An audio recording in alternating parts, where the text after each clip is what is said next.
ಇವತ್ತು ಸುಳ್ಯದ ಶಾಸಕಿ ಸಹೋದರಿ ಭಾಗೀರಥಿ ಮುರಳ್ಳಿ ಅವರ ಬಗ್ಗೆ ಸಾಮಾಜಿಕ ಜಾಲತಾಣದಲ್ಲಿ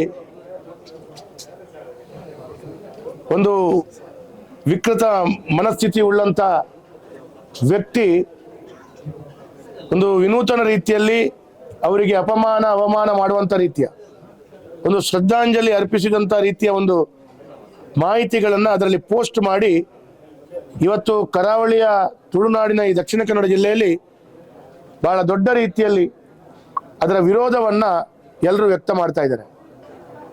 ಪ್ರಾರಂಭದಲ್ಲಿ ಅವರು ಭಾರತೀಯ ಜನತಾ ಪಾರ್ಟಿಯಿಂದ ಸ್ಪರ್ಧೆ ಮಾಡಿರಬಹುದು, ಆದರೆ ಗೆದ್ದ ನಂತರ ಅವರು ಆ ಸುಳ್ಯ ಭಾಗದ ಶಾಸಕಿ, ಅದರಲ್ಲಿ ಕೂಡ ಒಂದು ತಳಮಟ್ಟದ ಅಂಗನವಾಡಿ ಮತ್ತು ಇನ್ನಿತರ ವ್ಯವಸ್ಥೆಯಲ್ಲಿ ಕೆಲಸ ಕಾರ್ಯಗಳನ್ನು ಸೇವೆ ಮಾಡಿ ಬಂದಂತ ಒಂದು ಸಹೋದರಿ ಪರಿಶಿಷ್ಟ ಜಾತಿಗೆ ದಲಿತ ಸಮಾಜಕ್ಕೆ ಒಳಪಟ್ಟಂತ ಒಂದು ಸಹೋದರಿಗೆ ಸಾಮಾಜಿಕ ಜಾಲತಾಣದಲ್ಲಿ ಈ ರೀತಿ ಬಿಂಬಿಸುವಂಥದ್ದನ್ನು ಸಮಾಜ ಒಪ್ಪುವುದಿಲ್ಲ, ಭಾರತೀಯ ಜನತಾ ಪಾರ್ಟಿ ಒಪ್ಪುವುದಿಲ್ಲ. ನಾನಿವತ್ತು ರಾಜ್ಯದಲ್ಲಿ ಕಾಂಗ್ರೆಸ್ ಪಕ್ಷ ಆಡಳಿತ ಮಾಡ್ತಾ ಇದೆ.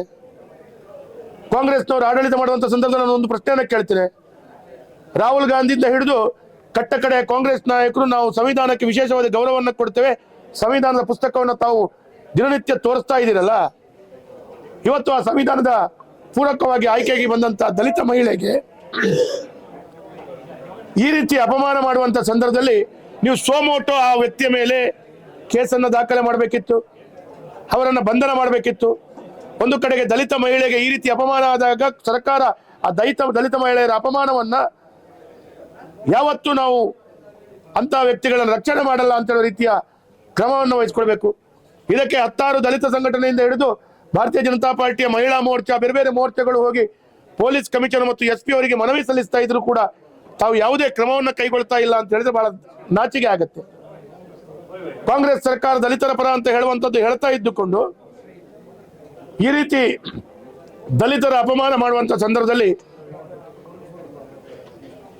ಕಾನೂನಿನ ಚಿಂತನೆ ಇರುವಂತ ವಕೀಲರಿಂದ ಮಾಹಿತಿಯನ್ನ ಪಡ್ಕೊಂಡು ಅವರ ಅನುಭವಗಳನ್ನು ಪಡ್ಕೊಂಡು ನಂತಿನ ಕ್ರಮವನ್ನು ಕೈಗೊಳ್ತೇವೆ ಅಂತ ಹೇಳುವಂತ ರೀತಿಯ ಮಾಹಿತಿಯನ್ನ ಇವತ್ತು ಪೊಲೀಸ್ ಇಲಾಖೆ ಕೊಡ್ತಾ ಇದೆ.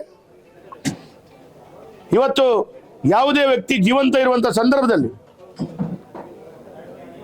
ಅವರನ್ನ ಶ್ರದ್ಧಾಂಜಲಿ ಅರ್ಪಿಸಿದ್ದಿಲ್ಲ. ಆ ರೀತಿಯ ಶ್ರದ್ಧಾಂಜಲಿ ಅರ್ಪಣೆಯನ್ನ ಮಾಡುವಂತ ರೀತಿಯ ಸಂದರ್ಭ ಬಂದಾಗ ಕಾಂಗ್ರೆಸ್ನ ನಾಯಕರು ಯಾವುದೇ ಪ್ರತಿಕ್ರಿಯೆ ಯಾಕೆ ಕೊಡ್ತಾ ಇಲ್ಲ? ಆ ಪೋಸ್ಟರ್ ಅನ್ನ ಸಾಮಾಜಿಕ ಜಾಲತಾಣದಲ್ಲಿ ಹಾಕಿದಂತ ವ್ಯಕ್ತಿ ಅವನಿಗೆ ಎಲ್ಲೋ ಒಂದು ಕಡೆ ಕಾಂಗ್ರೆಸ್ ಪಕ್ಷ ನೆರವಿಗೆ ನಿಲ್ತಾ ಇದೆಯಾ?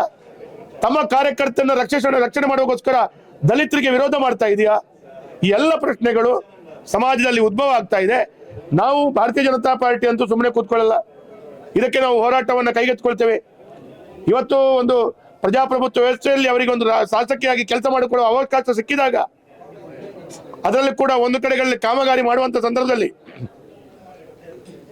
ಯಾವುದೇ ಅನುದಾನಗಳಿಲ್ಲದೆ ಅನುದಾನ ವಂಚಿತವಾದಿ ಕರಾವಳಿಯ ಮಂಗಳೂರು ದಕ್ಷಿಣ ಕನ್ನಡ ಜಿಲ್ಲೆಗೆ ಕಾಂಗ್ರೆಸ್ ಅನ್ಯಾಯ ಮಾಡುತ್ತಿರುವಂತಹ ಸಂದರ್ಭದಲ್ಲಿ ಪ್ರಥಮ ಬಾರಿ ಶಾಸಕಿಯಾದ ಸಹೋದರಿ ಭಾಗೀರಥಿ ಮುರಳ್ಳಿ ಅವರು ಬಹಳ ಕಷ್ಟಪಟ್ಟು ಶ್ರಮಪಟ್ಟು ಜನರ ಕೆಲಸ ಕಾರ್ಯಗಳನ್ನು ಮಾಡ್ತಾ ಇದ್ದಾರೆ, ಅವರ ಪ್ರಯತ್ನವನ್ನು ಮಾಡ್ತಾ ಇದ್ದಾರೆ. ಆದರೆ ತಮಗೆ ಮನಸ್ಸಿಗೆ ಬಂದ ಹಾಗೆ ಬಿಂಬಿಸುವಂಥದ್ದು ಇದಕ್ಕೆ ಯಾರೂ ಅಧಿಕಾರ ಅವಕಾಶ ಕೊಟ್ಟಿಲ್ಲ. ಆ ಸಂದೇಶ ಅಂತ ಹೇಳುವಂತ ಯುವಕ ಆ ಪೋಸ್ಟ್ ಅನ್ನು ಹಾಕಿದಂತ ಯುವಕನ ಮೇಲೆ FIR ದರ್ಜನೆ ಆಗಬೇಕು, ಅವನನ್ನು ಅರೆಸ್ಟ್ ಮಾಡಬೇಕು, ಇನ್ನಿತರ ಪ್ರಕ್ರಿಯೆಗಳಾಗಬೇಕು ಅಂತೇಳಿ ಈ ನಾಳೆ ಭಾರತೀಯ ಜನತಾ ಪಾರ್ಟಿ ಕೂಡ ಪ್ರತಿಭಟನೆ ಮಾಡ್ತಾರೆ. ಇನ್ನು ಮುಂದೆ ಪರಿಶಿಷ್ಟ ಜಾತಿ ಬಂಧುಗಳು ಕೂಡ ಪ್ರತಿಭಟನೆ ಮಾಡುವಂತ ವಾತಾವರಣಗಳು ಸೃಷ್ಟಿಯಾಗ್ತಾ ಇದೆ.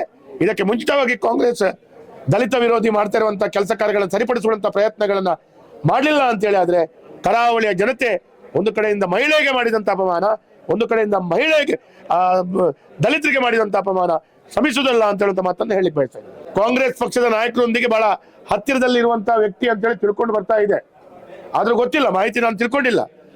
ಅವರ ಬಗ್ಗೆ ಬಂಟ್ವಾಳದ ಕೆಲವಾರು ಕಾಂಗ್ರೆಸ್ ನಾಯಕರು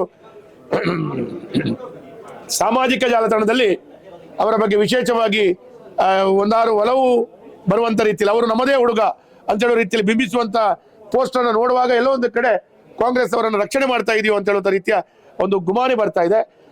ಒಳ್ಳೆಯ ಪೊಲೀಸ್ ಅಧಿಕಾರಿಗಳು ಅವರು ಒಂದು ಕಡೆಯಿಂದ ಡ್ರಗ್ಸ್ ಮತ್ತು ಇನ್ನಿತರ ವ್ಯವಸ್ಥೆಗಳಿಗೆ ಬಹಳ ದಿಟ್ಟವಾದಂತಹ ಕ್ರಮವನ್ನು ವಹಿಸಿಕೊಳ್ಳುವಂತಹ ಪೊಲೀಸ್ ಅಧಿಕಾರಿಗಳಿದ್ದಾರೆ. ಈ ಪೊಲೀಸ್ ಅಧಿಕಾರಿಗಳು ಇದರ ಬಗ್ಗೆ ಪ್ರಾಮಾಣಿಕವಾದಂತ ಸೋಮೋಟವನ್ನ ಕೇಸನ್ನು ದಾಖಲಿಸಬೇಕಿತ್ತು. ಯಾಕೆ ಅವರಿಗೆ ಯಾವ ಒತ್ತಡ ಅವರಿಗೆ ತಡೆ ಹಿಡಿದಿದೆ ಅಂತ ಗೊತ್ತಿಲ್ಲ. ಆದ್ರೆ ನಾನಿವತ್ತು ಅವರಿಗೆ ಒತ್ತಾಯ ಮಾಡ್ತೇನೆ, ಇದನ್ನ ಕಾನೂನು ರೀತಿಯಲ್ಲಿ ಎಲ್ಲ ಕ್ರಮವನ್ನು ವಹಿಸಿಕೊಳ್ತಾ ಇನ್ನು ಮುಂದೆ ಯಾವುದೇ ರೀತಿಯ ಈ ರೀತಿಯ ಘಟನೆಗಳು ಸಂಭವಿಸದಂತೆ ಆ ಪೊಲೀಸ್ ಇಲಾಖೆ ಕೈಗೆತ್ತಿಕೊಳ್ಬೇಕು ಅಂತ ಹೇಳಿ ಬಯಸ್ತೇನೆ. ದಾಖಲೆಯನ್ನ ಸಿದ್ದರಾಮಯ್ಯ ಅವರು ಮುರಿದ್ರು. ಸಿದ್ದರಾಮಯ್ಯರು ದೇವರಾಜ ಅರಸ್ಗಿಂತ ಜಾಸ್ತಿ ಹೆಚ್ಚು ಕೆಲಸ ಕಾರ್ಯಗಳನ್ನ ಮಾಡಿದ್ರು ಅಂತ ಹೇಳುವಂಥದ್ದು ಇವತ್ತು ಅವರು ಹೇಳ್ತಾ ಇದ್ದಾರೆ. ಯಾರು ಎಷ್ಟು ವರ್ಷ ಆಡಳಿತ ಮಾಡಿದರು ಅಂತ ಹೇಳೋದು ಮುಖ್ಯ ಅಲ್ಲ, ಹೇಗೆ ಆಡಳಿತ ಮಾಡಿದ್ದಾರೆ ಅಂತ ಹೇಳೋದು ಮುಖ್ಯ ಇದೆ. ನಾನು ಒಂದು ಮಾತನ್ನು ಹೇಳ್ತೇನೆ, ಕರಾವಳಿಯ ಕರ್ನಾಟಕಕ್ಕೆ ₹1 ಬಿಡಿಗಾಸು ಕೊಡದೆ ಕಳೆದ 2.5 ವರ್ಷದಿಂದ ನೀವು ಆಡಳಿತ ಮಾಡಿಕೊಂಡು ಅಧಿಕಾರದಲ್ಲಿ ಮುಖ್ಯಮಂತ್ರಿಯಾಗಿ ಮೆರೆದರೆ ಏನು ಪ್ರಯೋಜನ? ಇಡೀ ಕರ್ನಾಟಕದ ಎಲ್ಲ ಜಾತಿ ಮತ ಪಂಥ ಧರ್ಮದವರಿಗೆ ಒಟ್ಟಾಗಿ ಒಂದಾಗಿ ಮುಂದುವರಿಸಿಕೊಂಡು ಹೋಗುವಂತ ಮಾನಸಿಕತೆ ನಿಮ್ಮಲ್ಲಿ ಇದೆಯಾ?